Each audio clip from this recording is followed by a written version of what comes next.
Hello there YouTube, this is Prime from Space, giving you guys another Wi-Fi battle for you guys today. And today's gonna be against Alex.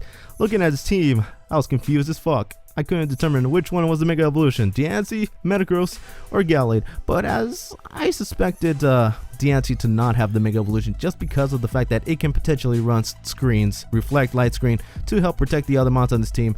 But that was what I assumed. But so I expected it to be a Mega Gallade or the Mega Metagross, but looking at the long picture, I may see Mega Metagross a little bit more, just because Mega Metagross just puts in more of a punch than Mega Gallade in my opinion. But that's just me. But I'm gonna go ahead and use this Wifi Halucha core team either the second time or third time by the time this gets uploaded. I'm not sure, but I'm gonna go ahead and use this team again. And I can definitely tell you guys that 4 out of 6 of Alex's team of Pokemon cannot take on the defensive Garchomp pretty well. I'm talking about the Ferrothorn, Gallade, Metagross, and Talonflame. It's the defensive Garchomp in particular. It just pretty much hard walls them.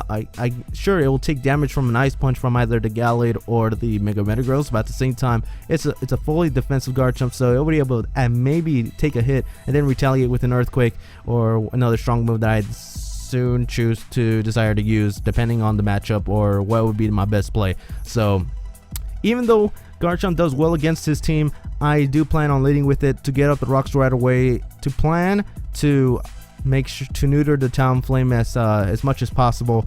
When it gets an entry from rocks, it loses 50%, so that's what I pretty much intended to do. And also, if you want to bring in the Ferrothorn in the first turn, I can go ahead and do some heavy damage with the Fire Blast, which I do possess, so that's cool, man. If you do enjoy this video, don't forget to leave a like below. Let me know if you guys want to see some more, but it's time for me to tell you and show you this shit right now. So like I said before, I'm gonna go ahead and lead with the Garchomp, get up my rocks as soon as possible. At least that's what my plan was until he led with the Ferrothorn. So my change of plans were to get damage off of this Ferrothorn first and foremost, and then on the second turn I can freely go to do some stealth rock damage, because what I really cared about was to get some damage off of this Ferrothorn. It'll be less of a nuisance later down the road if he decides to switch it out later on in the game. So I expected him to either stealth rock, protect, or something like that over the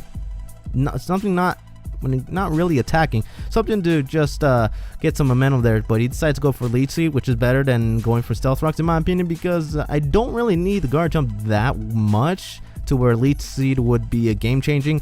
I can freely go for Stealth Rocks this turn. Garchomp is just gonna wall things anyway, even despite of the Leech Seed damage. It really doesn't put in that much work in this matchup here. So he decided to go for the Brave Bird. I guess, sure, he prevents himself from losing 50% from entry from the rocks, but at the same time, what does he really have for a defensive Garchomp?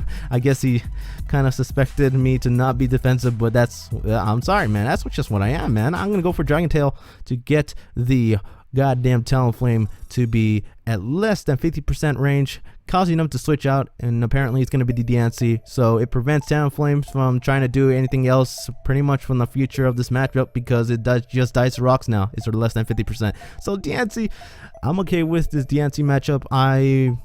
Before the Mega Evolution, I'm gonna outspeed. I can go for Earthquake for days. So like I said before, I'm hoping that he wants in the Mega Evolution. Looking at the rest of his team, I would rather believe him having the Mega Gallade or Mega Metagross over the Diancie here. So I'm gonna go ahead and Earthquake the fuck out of whatever he wants to do. Sure, he had the Gengar, but at the same time, if he kills my Garchomp with the Gengar, I can come in with either the Weavile or Scizor, depending on which will be the better situation there. I will probably have chosen the Weavile, in my opinion. But you know what? It's fine. He stays in with the Metagross to go for Earthquake. I mean, he switched into Metagross, had to suffer an Earthquake, which was pretty much a big misplay on this part, because especially due to the fact that Metagross was the Mega Evolution, he just loses it automatically. He couldn't do anything, because once he Mega Evolves, he does not gain the speed until the turn after he Mega Evolves. So that's how the game is played. Every other stat except for the speed becomes changed as soon as you Mega Evolve, but not the speed until the next turn after. But he comes into the Gallade, knocks out my Garchomp.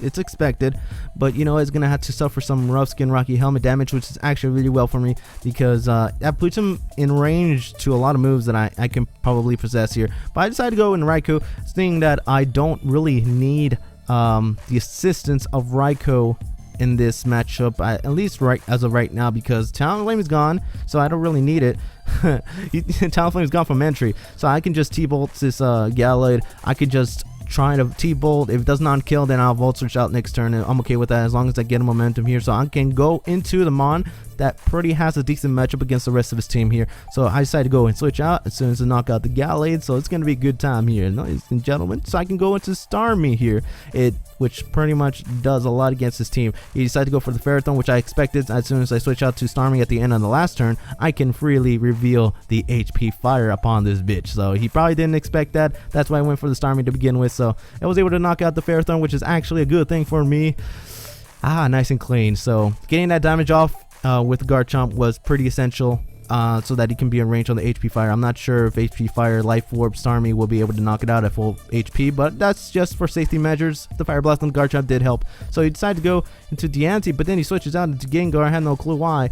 Either way, they're gonna be Hydro Pumped anyway in the face, because I believe even with the HP fire investment on the Starmie, I'm still able to outspeed the Gengar nevertheless. It doesn't really matter at this point. He probably sees that, and I can still knock out the fuck out of this Gengar here. So it's gonna be a good time. Yeah, see, the Talonflame just dies to entry, like I said before. Yeah, nothing he can do about it. So all that he has virtually left is the Diancie, I believe. So I can freely go for the Hydro Pump, and at this point it's pretty much a good game unless I miss 2 Hydro Pumps in a row, and then we'll have to see what happens from there. Actually, I have the Scizor on the back, so this is pretty much the end of the game here, so I'm okay with this. He decided to go for the Moonblast since I missed the first Hydro Pump. It's unfortunate, but I pretty much have the guaranteed victory as long as I have the not the Garchomp, but the Scizor in the back. I can Mega Evolve, go for Polar Punch. It's a guaranteed OHKO on the Diancie, so I didn't mind. So I'm gonna let Starmie have a good day here to conclude the matchup here. But hopefully you guys enjoyed the matchup. Good game, Alex. I just had a overall better team matchup against your team, especially with my Garchomp here, which pretty much hard-walled a lot of your team. Actually, it does have a good matchup against actually 5 of your team, assuming that Diancie wasn't your Mega Evolution. I can freely just Earthquake away. Even if it probably wouldn't kill, it still would do a lot of damage to Diancie before it could do anything. So that's if knocking damage down to where the other of my mons can recover with the revenge kills. That's pretty much what the intention was. So good game, Alex. If you do enjoy these videos, guys, don't forget to leave a like below, down below. I was trying to mumble for words there, but don't forget to leave a like if you enjoyed, and I'm out of here. Peace.